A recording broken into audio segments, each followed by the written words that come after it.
Jean-Marie Colombani, bonjour. Bonjour. En France, Jean-Marie, les actes antisémites ont explosé depuis près d'un mois, évidemment dans le sillage de la guerre dans la bande de Gaza. On va revenir avec vous sur les différentes polémiques autour de cette marche. Alors la marche contre l'antisémitisme, c'est à Paris. C'est une marche qui est proposée ce dimanche par le président du Sénat, par la présidente de l'Assemblée nationale. L'intention est là, elle est louable, mais c'est en train de se transformer, je pourrais dire, en plein cafouillage politique. Énième cafouillage politique. Pourquoi? Car il y aura, et cela a été confirmé par Marine Le Pen, la présence d'électeurs du Rassemblement national. Alors Jean-Marie, faut-il ou non participer ou pas participer à cette marche dimanche? Faut-il participer? Moi, personnellement, je pense que oui. Le mot d'ordre est très clair et très simple, hein. Il s'agit de faire barrage à l'antisémitisme et de montrer aux Français de confession juive qu'ils ne sont pas seuls, qu'on est là pour, voilà, pour les protéger aussi. Alors Jean-Marie, votre Alors que réponse est très simple, elle devrait être très simple. Il faut participer, c'est pour ça que je vous posais la question. Pourquoi est-ce que c'est autant difficile avoir toutes ces polémiques? Justement, le porte-parole du gouvernement fait partie des réactions un petit peu en cascade, hein. Il a bien rappelé que Jean-Marie Le Pen, fondateur du Front National alors, avait été condamné pour antisémitisme. Mais on a le droit de changer. Je parle de sa fille. oui, le problème, c'est que ça, on devrait se limiter en effet au mot d'ordre. Je pense que le mot d'ordre est plus important que les positionnements des uns et des autres. Alors bien sûr, personne n'est dupe quand Marine Le Pen Évidemment.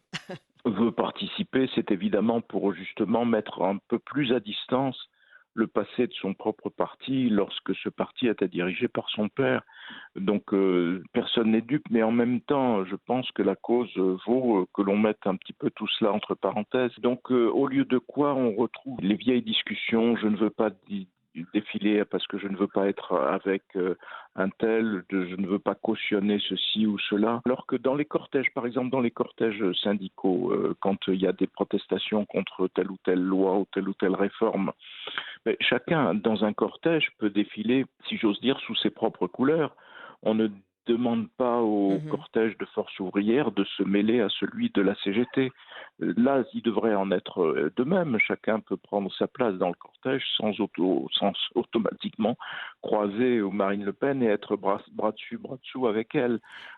C'est ça qui gêne, et en même temps, vous avez évidemment la surenchère de Jean-Luc Mélenchon Ben dans ce oui, domaine, la France qui a insoumise, oui. évidemment tout de suite brandi un anathème, une interdiction pour nous ramener justement sur un territoire balisé qui est celui de cet affrontement, alors que ça ne devrait pas être le cas. C'est un spectacle un peu triste de voir que chasser le naturel, il revient au galop, quoi. La France insoumise a dit qu'elle n'irait pas dimanche et les partis de gauche comme le Parti socialiste, Parti communiste et les écologistes, eux, ont publié un communiqué commun. Jean-Marie, ils réclament donc, ils appellent largement les citoyens, les citoyennes à y participer, mais ils veulent réaliser, disent-ils, une sorte de cordon républicain.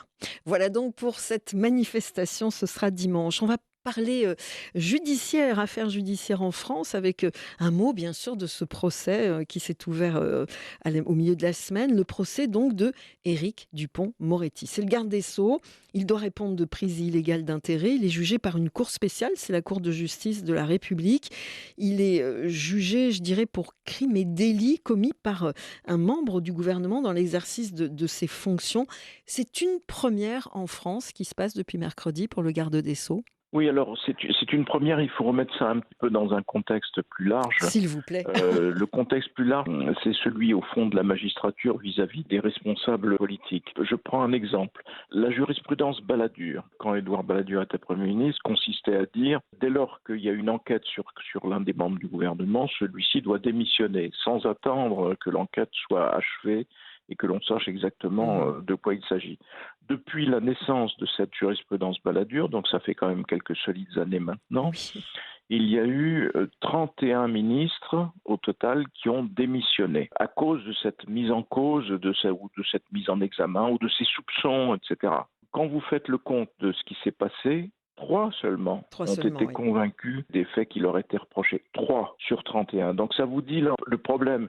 Et donc on est aujourd'hui face à une magistrature qui a gagné son indépendance, mais une totale indépendance, mais qui, ayant cette indépendance, parfois l'utilise peut-être à mauvais escient. Regardez les instances en cours qui sont. Vous avez un procès contre François Bayrou sur Oui. le rôle et l'utilisation des assistants parlementaires, ce qui montre par ailleurs que les juges ne savent absolument pas de quoi est faite la vie politique, de quoi est faite la vie d'un Mmh. assistant parlementaire qui, évidemment, toute la journée peut avoir des conversations ici sur un aspect de son travail et l'après-midi sur autre chose. Bon, vous avez François Bayrou, vous avez Nicolas Sarkozy, vous aviez François Fillon, et maintenant vous avez Éric. Dupond-Moretti. Et les quatre sont menacés un jour de se retrouver sous bracelet électronique.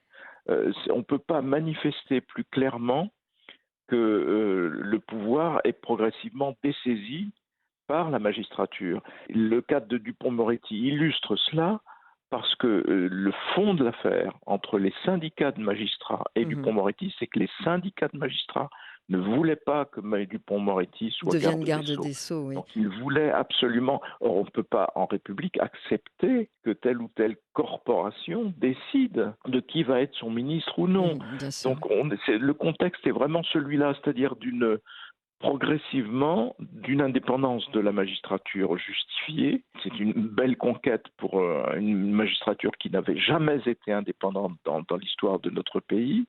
En même temps, cette utilisation qui peut en être faite et qui progressivement discrédite complètement la sphère publique. Donc, vous voyez par exemple Dupond-Moretti, il est accusé de choses, c'est vraiment très tiré par les cheveux, d'autant Oui, que parce qu'il est accusé de choses, pour c'est agir, il lorsqu'il avait était demandé avocat, il s'est l'avis du. vengé une fois qu'il est devenu, Oui, entre il avait guillemets, un demandé garde des l'avis Sceaux. du plus haut magistrat, qui est M. Molins, qui lui avait incité à faire ceci ou cela, et qui aujourd'hui se retrouve à le mettre en accusation. Tout ça crée un malaise parce que je pense qu'il y a, de façon sous-jacente, quelque chose qui est alors pour le coup proprement déstabilisateur. Une dernière question sur Éric Dupond-Moretti pour terminer, Jean-Marie. S'il est relaxé, est-ce qu'il en sort grandi? Et s'il est condamné, il devra se retirer du gouvernement? Je pense, s'il est condamné, il devra nécessairement quitter le gouvernement. S'il est relaxé, ben, il a raison, mais c'est difficile de penser à la relaxe compte tenu de ce qu'est la Cour de justice de la République où les magistrats sont quand même très très bien représentés et ils sont quand même dans une posture où, encore une fois, ce qui n'est pas pardonné à Dupond-Moretti, c'est d'être ministre. Et ça, tout le monde le voit, il y a cette bataille-là, et que cette bataille-là n'est pas vraiment, ne rend service à personne. Merci Jean-Marie Colombani. Merci beaucoup pour ce magazine.